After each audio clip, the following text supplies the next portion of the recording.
Hello, Kids Co. This weekend we are continuing our origin story, week 3 of origin story, as we're going through the book of Genesis. And as we're going through the book of Genesis, our virtue for this month is faith. And Hebrews chapter 11 gives us the definition of faith. This is our memory verse for this month as well. I'm going to read it in the Christian Standard Bible. And it says this: faith is the confidence that what we hope for will actually happen. It gives us assurance about things we cannot see. So, what is faith? It's trusting that God will do what He says. It's trusting that God has a plan. And even though we can't see it coming true yet, we trust and know that it will come true. And so, this week in your small group, you're going to spend quite a bit of time in the book of Hebrews, Hebrews chapter 11.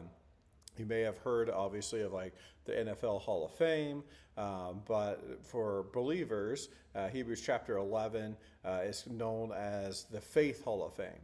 And in there, we have people like Noah, who we talked about last week, and Abraham, who we're going to talk about this week.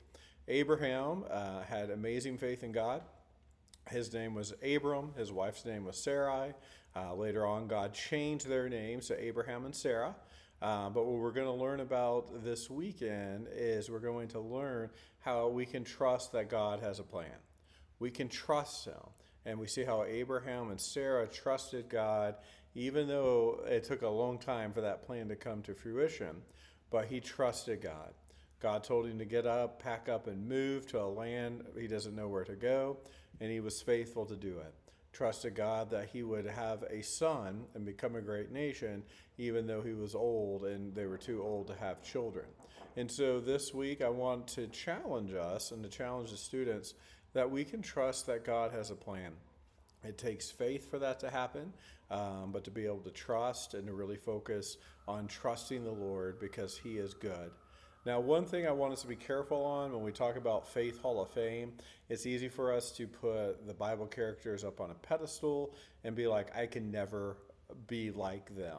Like, I'm never going to be in the NFL Hall of Fame. I was not born with that athletic ability to do that. However, in the scripture, these are just normal people who trust our mighty God. The same God that we serve today is the God that Abraham followed and served. And we can have mighty faith by trusting the Lord and obeying Him. And so really focusing on faith, focusing on Hebrews 11. I'd even encourage you to read that chapter to get ready for your small group. And you're going to see Abraham mentioned a couple times this weekend there in Hebrews chapter 11. And look forward to seeing you all this Sunday.